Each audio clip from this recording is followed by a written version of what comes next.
Hi all welcome back to our channel Raseena Niyas. അപ്പോൾ ഒരുപാട് ദിവസമായി നമ്മളെ വീഡിയോസൊന്നും നിങ്ങളുടെ അടുത്ത് എത്താതെ അല്ലേ. അപ്പോൾ ഞാൻ പറഞ്ഞില്ലേ, കുറച്ച് ശാരീരിക ബുദ്ധിമുട്ടുകൾ ഉള്ളതുകൊണ്ടായിരുന്നു ഞാൻ വീഡിയോസ് എടുക്കാതെ ഇരുന്നത് കേട്ടോ. അപ്പോൾ ഓക്കെ, ഇപ്പം എൻ്റെ പ്രസവം കഴിഞ്ഞു. ഡെലിവറി കഴിഞ്ഞിട്ട് 10ാമത്തെ ദിവസമാണ് ഞാൻ ഈ വീഡിയോ പോസ്റ്റ് ചെയ്യുന്നത്. ഇതിൽ ഒരുപാട് ക്ലിപ്പിങ്സ് ഒന്നുമില്ല, ചെറിയ ചെറിയ രീതിയിലുള്ള ക്ലിപ്പിങ്സ് എല്ലാം ഉണ്ട്. അതായത് ഒരുപാട് പേരിങ്ങനെ കാത്തു നിൽക്കുന്നുണ്ടല്ലോ, അവർക്ക് വേണ്ടിയിട്ടുള്ള കുറച്ച് വീഡിയോസ് എടുത്ത് വെച്ചത് പോസ്റ്റ് ചെയ്യുന്നതേ ഉള്ളൂ കേട്ടോ. അപ്പോൾ ഇതിൽ മൊത്തത്തിൽ ഞാൻ ഡീറ്റെയിൽ ഒന്നും തരുന്നില്ല. അപ്പോൾ നെക്സ്റ്റ് ഞാൻ മൊത്തം ഡീറ്റെയിൽ ആയിട്ട് വരാം കേട്ടോ. അപ്പോൾ 21st ഞാൻ ഇത് ഹോസ്പിറ്റൽ പോയ ദിവസമാണ്. എനിക്ക് പെയിൻ ഉണ്ടായിരുന്നു, 20th തന്നെ പെയിൻ ഉണ്ടായിരുന്നു. അപ്പോൾ അങ്ങനെ സഹിച്ച് പിന്നെ നിയാസ്ക 21st എന്താക്കിയെന്ന് വെച്ചാൽ ഹോസ്പിറ്റൽ പോകാമെന്ന് പറഞ്ഞിട്ട് എന്നെ കൂട്ടിയിട്ട് പോയി. അങ്ങനെ കൂട്ടിയിട്ട് പോയി. അവിടെ എനിക്ക് ലേബർ പിന്നെയും ഇൻഡ്യൂസ് ചെയ്ത്. ഇപ്പോൾ ഈ ഒരു സീൻ എന്താണെന്ന് വെച്ചാൽ, ലേബർ പെട്ടെന്ന് ബ്ലീഡെല്ലാം സ്റ്റാർട്ട് ചെയ്ത പാട് തന്നെ ലേബർ വാർഡിലേക്ക് ഷിഫ്റ്റ് ചെയ്യുന്നതാട്ടോ. ആ സമയത്തെല്ലാം നിയാസ്കയും ഉമ്മയിലും ഒരുപാട് കരച്ചിലായിരുന്നു, കൂടെ ഞാനും കരയുന്നുണ്ടായിരുന്നു. പിന്നെ ഇത് നിയാസ്ക ലേബർ റൂമിൻ്റെ പുറത്ത് ഇങ്ങനെ കാത്ത് നിൽക്കുകയാണ്. അപ്പോഴത്തേക്ക് ഇത് എൻ്റെ പ്രസവം കഴിഞ്ഞ് എല്ലാം ചടപടേന്നായിരുന്നു കേട്ടോ. പ്രസവം കഴിഞ്ഞ് പിന്നെ വാവ നിയാസ്കാൻ്റെ കയ്യിൽ കിട്ടുകയും ചെയ്ത്. പിന്നെ എന്താണെന്ന് വെച്ചാൽ, പ്രസവത്തിന് ഇത്തിരി ബുദ്ധിമുട്ടുകളുണ്ടായിരുന്നു. ആ ബുദ്ധിമുട്ടുകൾ ഞാൻ പിന്നീട് ഷെയർ ചെയ്യാം കേട്ടോ. അതുകൊണ്ട് തന്നെ ഫസ്റ്റ് ദിവസം ഞാനും എൻ്റെ വാവയും കൂടെ അല്ലായിരുന്നു. ഞാൻ ICUലായിരുന്നു, വാവ നിയാസ്കൻ്റെ കൂടെ റൂമിലായിരുന്നു കേട്ടോ.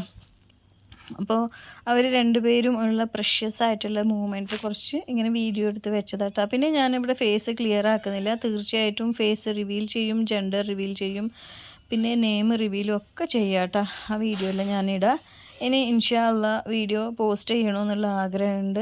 ഞാൻ മുമ്പേ പറഞ്ഞതാണ്. കാരണം ആ ഒരു ഡെലിവറി പ്രഗ്നൻസി എനിക്ക് ഭയങ്കര ഒരു ബുദ്ധിമുട്ടായതുകൊണ്ടാണ് ഞാൻ വീഡിയോസ് കുറേ സ്റ്റോപ്പ് ചെയ്ത് വെച്ചിട്ടുണ്ടായിരുന്നത്, ഡെയിലി വ്ളോഗൊക്കെ നിർത്തി വെച്ചത്. അപ്പോൾ ഇനി തുടരണമെന്നുണ്ട് കേട്ടോ. അപ്പോൾ ഇത് 3ാമത്തെ ദിവസം നമ്മൾ വീട്ടിലേക്ക് വരുന്ന ആ ഒരു വീഡിയോ ക്ലിപ്പിങ് കുറച്ചെടുത്തതാണ് കേട്ടോ. അങ്ങനെ വീട്ടിലേക്ക് വരികയാണ് നമ്മൾ 3ാമത്തെ ദിവസം. അതിൻ്റെ നടുക്കുള്ള ഹോസ്പിറ്റൽ ഡേയ്സിലൊന്നും നമ്മൾ വീഡിയോ എടുത്തിട്ടില്ല കേട്ടോ. കാരണം കുട്ടികൾ, പ്രത്യേകിച്ച് ഒരു കുഞ്ഞു വാവ വന്നപ്പോൾ അവർ ഫുള്ള് കുഞ്ഞുവാവൻ്റെ കൂടെ ആയിപ്പോയി. പിന്നെ നിയാസ്ക ഹോസ്പിറ്റലിൽ നിങ്ങൾക്കറിയാമല്ലോ, ഓടിക്കളിക്കാനുള്ള ആ ഒരു ഇത് മാത്രമേ ഉണ്ടായിരുന്നുള്ളൂ. കാരണം കൂടെ വേറെ ആരും ഉണ്ടായിരുന്നില്ല കേട്ടോ. പിന്നെ ഉമ്മാക്കൊന്നും അങ്ങനെ ഓടിക്കളിക്കാനാവില്ല. അങ്ങനെ നമ്മളിതാ വീട്ടിലേക്ക് എത്തിയിട്ടാ. വീട്ടിലേക്ക് എത്തിക്കഴിയുമ്പോഴാണ് അറിയുന്നത്, കുട്ടികൾ കുറേ ഡെക്കറേഷനെല്ലാം ചെയ്തിട്ടുണ്ട്. പക്ഷേ ആ ഡെക്കറേഷൻ്റെ ഭാഗങ്ങളൊന്നും പിന്നെ വീഡിയോ എടുത്തത് ഇതിൽ കിട്ടിയില്ല, കട്ടായി പോയി കേട്ടോ. പിന്നെ അത് റിക്കവർ ചെയ്യാൻ കുറേ നോക്കി, പക്ഷേ ആ വീഡിയോ കിട്ടുന്നില്ല. അപ്പോൾ കുറേ ബലൂണും അതും ഇതൊക്കെ വെച്ചിട്ട് ഡെക്കറേഷൻ ആക്കിയിട്ടുണ്ടായിരുന്നു. അപ്പോൾ ഞാൻ കരുതി അത്രേ ഉണ്ടാവുള്ളൂ. നോക്കുമ്പോൾ അല്ല, ഒരു കേക്കെല്ലാം കൊണ്ടുവന്ന് വെച്ചിട്ടുണ്ട് കേട്ടോ. കാരണം അവർക്ക് അത്രയും ഒരു എന്താ പറയുക, വളരെ ഹാപ്പി ആയിട്ടുള്ളൊരു മൂമെൻറ്റാണ്. നമ്മൾ വരുന്ന സമയത്ത് ഫുള്ള് വീടെല്ലാം വൃത്തിയാക്കി വെച്ച് കേക്കെല്ലാം അപ്പോൾ കേക്കെല്ലാം റെഡിയാക്കി വെച്ചിട്ടുണ്ട്. ഇനിയിപ്പോൾ അതെല്ലാം കട്ട് ചെയ്യാനുള്ള പരിശ്രമത്തിലാണ്. അപ്പോൾ വോയിസ് ഓവറാണ് കൊടുക്കുന്നത്. വല്ലാത്ത സൗണ്ടൊന്നുമില്ല. കാരണം അറിയാമല്ലോ, ഒരു ഡെലിവറിയെല്ലാം കഴിഞ്ഞ് 10 ഡേയ്സേ ആയിട്ടുള്ളൂ. 10ാമത്തെ ദിവസമാണ് ഈ വീഡിയോ ഞാൻ പോസ്റ്റ് ചെയ്യുന്നത്. അപ്പോൾ അതിൻ്റെതായ പ്രശ്നങ്ങൾ വോയിസിനുണ്ടാവും. അപ്പോൾ ഇതാ നമ്മളെ പുസ്സിക്കുട്ടന് ഭയങ്കര ദേഷ്യം. 3 ദിവസമായിട്ട് നമ്മൾ വീട്ടിലൊന്നും ഇല്ലല്ലോ. ആ ദേഷ്യത്തിന് പോയി പുറത്തിരുന്നിട്ട് വിളിച്ചിട്ട് വരുന്നേ ഇല്ല കേട്ടോ. പിന്നെ നമ്മൾ കുറേ ഇങ്ങനെ വിളിച്ചപ്പോഴാണ് ആൾ വന്നത്. അപ്പോൾ കുഞ്ഞുബാവനെ എടുത്തിട്ട് നമ്മൾ കേക്ക് കട്ട് ചെയ്യാനുള്ള പരിപാടിയിലേക്കാണ് പോകുന്നത്. ഇനി ഒരുപാട് ആഗ്രഹം ഉണ്ടായിരുന്നു കുറേ വീഡിയോസെല്ലാം എടുക്കണമെന്ന്, പക്ഷേ പറ്റിയില്ല കേട്ടോ. പറ്റാത്തത് കൊണ്ടാണ് നിങ്ങൾക്ക് വേണ്ടിയിട്ട് ഈ ചെറിയ ചെറിയ ക്ലിപ്പിങ്സൊക്കെ ആഡ് ചെയ്തിട്ട് ഒരു നിങ്ങൾക്ക് ഒരു കുറച്ച് ഡീറ്റെയിൽ കിട്ടുന്ന പോലത്തെ ഒരു വീഡിയോ ആക്കിയത് കേട്ടോ. അപ്പോൾ ഇവനെ കുറേ വിളിച്ചതിന് ശേഷം വരുന്ന ആ 3 ദിവസം നമ്മൾ വീട്ടിലില്ലാത്ത ആ ഒരു ദേഷ്യം കാണിച്ചുകൊണ്ട് നിൽക്കുക കേട്ടോ. അപ്പോൾ ഇനിയിപ്പോൾ നമ്മൾ കേക്ക് കട്ട് ചെയ്യുമ്പോൾ ഇവനും വരുന്നുണ്ട്. ഇവനെയും കൂടെ കൂട്ടി. ഇവന് കേക്ക് ഭയങ്കര ഇഷ്ടമാണ് കേട്ടോ. അങ്ങനെ എന്താ പറയുക, ഒരുപാട് വേദനകളൊക്കെ സഹിച്ച് നമ്മൾ കുഞ്ഞു വാവനെയും കൊണ്ട് നമ്മൾ വീട്ടിലേക്ക് എത്തി കേട്ടോ.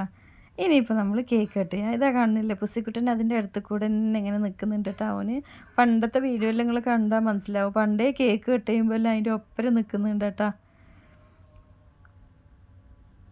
അപ്പോൾ ഇത് കണ്ടില്ലേ, വെൽക്കം സ്വീറ്റ് ഏഞ്ചൽ എന്നാണ് ഇട്ടിട്ടുള്ളത്.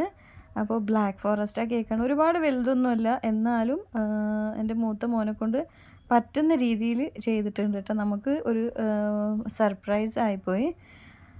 അപ്പോൾ പിന്നെ പിന്നെ നമ്മൾ വന്ന വണ്ടീൻ്റെ പിന്നെ വണ്ടി ഓടിക്കുന്ന ആ ഡ്രൈവറും ഉമ്മയും കുട്ടികളും അത്രയേ ഉള്ളൂ കേട്ടോ. അപ്പോൾ ഉമ്മ എന്തോ പറഞ്ഞിട്ടിങ്ങനെ തമാശയാക്കിക്കൊണ്ടിരിക്കുന്നുണ്ട്. പിന്നെ ഇനിയിപ്പോൾ എന്താ പറയുക, വീഡിയോ എടുക്കാനൊന്നും നിൽക്കുന്നില്ല കുറേ മുമ്പോട്ടൊക്കെ. കാരണം ഇത്രയും ദിവസം ഹോസ്പിറ്റലിലുണ്ടായ ക്ഷീണം നന്നായിട്ട് എൻ്റെ മുഖത്ത് നിങ്ങൾക്ക് കാണാം കേട്ടോ. കാരണം എന്ത് തന്നെ ആയാലും നമ്മൾ വീട്ടിൽ നിൽക്കും പോലെ ആവില്ല. അപ്പോൾ ആ ഒരു പ്രശ്നമുണ്ട്. ഇനി ഞാൻ നല്ല ഫ്രഷപ്പായി പോയി കയറി കിടന്നുറങ്ങാനുള്ള പുറപ്പാടാണ് കേട്ടോ. അപ്പോൾ കുഞ്ഞുവാൻ്റെ തുണിയെല്ലാം ഇവിടെ മാറ്റുന്നുണ്ട്. നെക്സ്റ്റ് ഒരു വീഡിയോ ആയിട്ട് കാണാം. Bye bye.